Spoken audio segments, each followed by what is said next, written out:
Welcome in, guys, to my NFL Super Wildcard 2022 recap. Again, we cannot have just Wildcard Weekend. It's Super Wildcard Weekend 2022 recap. And we're going to start off with the we're going to start off with the Seahawks versus the 49ers game. We had Geno Smith had 25 out of 35 throws and 253 yards, 2 touchdowns, 1 interception. McCaffrey had 15 carries and 119 yards. Brock Purdy in his debut NFL playoff game had 18 out of 30 throws, 332 yards.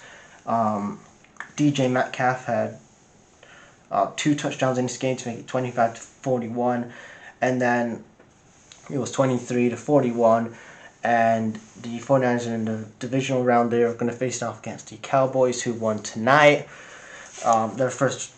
I'll talk about the Cowboys later on, but they got the job done. So it's going to be 49ers versus Cowboys, where the Cowboys are going to lose their shit.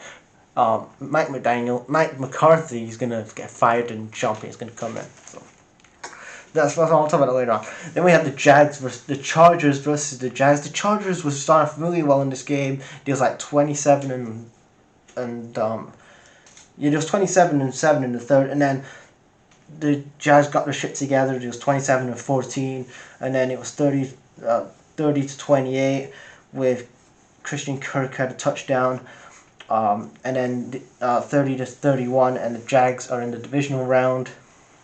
Justin Herbert and Trevor Lawrence making their debuts in the Super Wild card round. Justin Herbert at 25 out of 45 throws, 277 yards, 28 out of 47 throws, 1 touchdown for Trevor Lawrence, and 277 yards, 1 touchdown. Trevor Lawrence had 28 out of 47 throws, 4 touchdowns, 288 yards, and the Jags will switch to divisional game. Then we had the Dolphins versus the Bills. Again, I want to credit Mike McDaniel what he did. Like in the third quarter, this is a head coach in his rookie year, and we've seen rookie head coaches in the past like Urban Meyers in the NFL, other head coaches like Kevin O'Connell, and their defense. I'm going to talk about that in a minute. And we've talked about Nathaniel Hackett a couple weeks ago when he got fired. But you look at Mike McDaniel, and he invested heavily on the offensive line to protect the young quarterback until they play in this game. But in the third quarter, in the second half, he was leading this Dolphins team that a year prior was under an idiot like Brian Flores and was a dumpster fire. A year later, they're in the wild card round, leading a playoff favorite in the Bills in the third quarter. Ultimately, the Bills get their shit together to 31-34, get the win.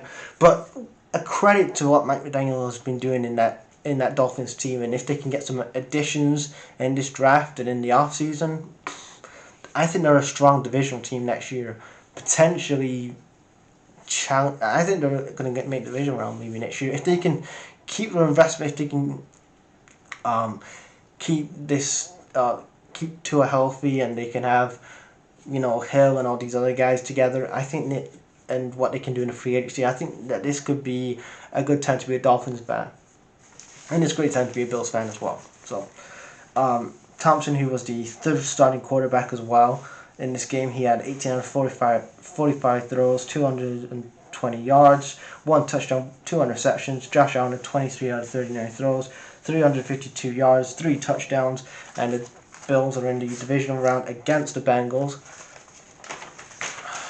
Then we had the Giants versus the Vikings. The Giants are in their first divisional game since 2012. They get the job done when it was a 31-24 win to the Giants. And again, Brian Daboll's doing great with this. This is a bad roster. Again, this roster is a dumpster fire. What I said earlier about Mike McDaniel and he's had investment. You look at this Giants team, it's a bad roster, but this is what I mean about a good head coach. Right? You can get the best out of what you've got. And Brian Daboll, in his first rookie year as a head coach, has got this Giants team that, again, like the Dolphins last year, was in a worse position than the Dolphins, has got them in the divisional round for the first time since 2011. And You've got Cook, who had 15 carries and 60 yards. Kirk Cousins had 31 or 39 throws and 273 yards. But again, Kevin O'Connell has done great, but what has let Kevin O'Connell down this year is that defense. That defense has let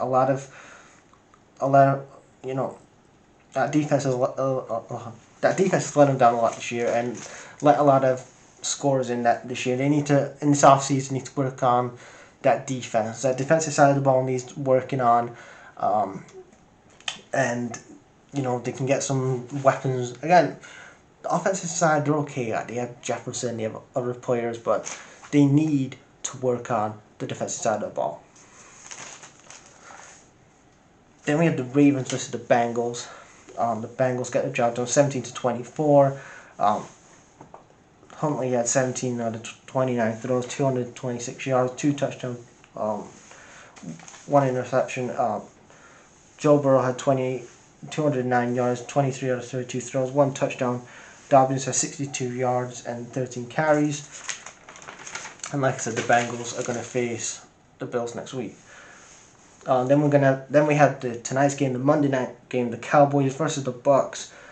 Again, I know Cowboys fans are like, oh, we got to the playoffs, and again, congrats that you finally got out of the wild card round in your divisional game next week. But again, you're against the 49ers. This was a scrub Bucks team. This Bucks team, they're rock bottom last in rushing yards this year. This is also the first time that the Cowboys have been in back-to-back playoffs wildcard games since 2006, 2007, and it's their first road win in the playoffs since 1995 when they last won the Super Bowl. But again, they're not going to win the Super Bowl this year because the 49ers' defense is going to overcome next week and get the job done and eliminate the Cowboys in the divisional round. And then Mike McCarthy, I keep getting confused. Mike McCarthy is going to get fired. Sean Payton is going to come in, and Jerry Jones is going to get his dream of having Sean Payton in his franchise. But you had the Cowboys win 31 out of 14, and the Cowboys in the division round, they're going to get eliminated. Again, you look at this Bucks team, it needs quite a lot of work. You need to think about replacing Tom Brady. Much as I love Tom Brady and he's one of the greatest of all time, Father Time has caught up with him, and I could see this being his last year. It should be his last year. He was bad.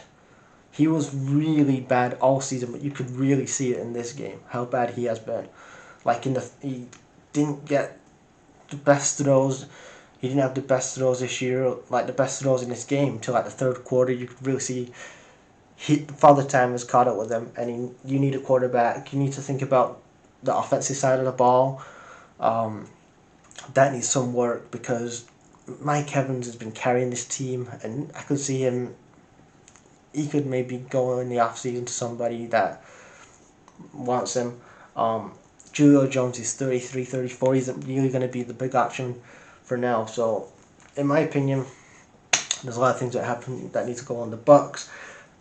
Dalton Schultz, who had 2 touchdowns in this game, he's on a salary cap, and I'm like, he's going to be on the franchise tag. What I would do after the season is try to get some money for Dalton Schultz in this franchise cap, and then give that money to Michael Parsons, who's had a really good year this year. So leave you guys thoughts on this NFL Super Wild Card recap in the comments. Peace.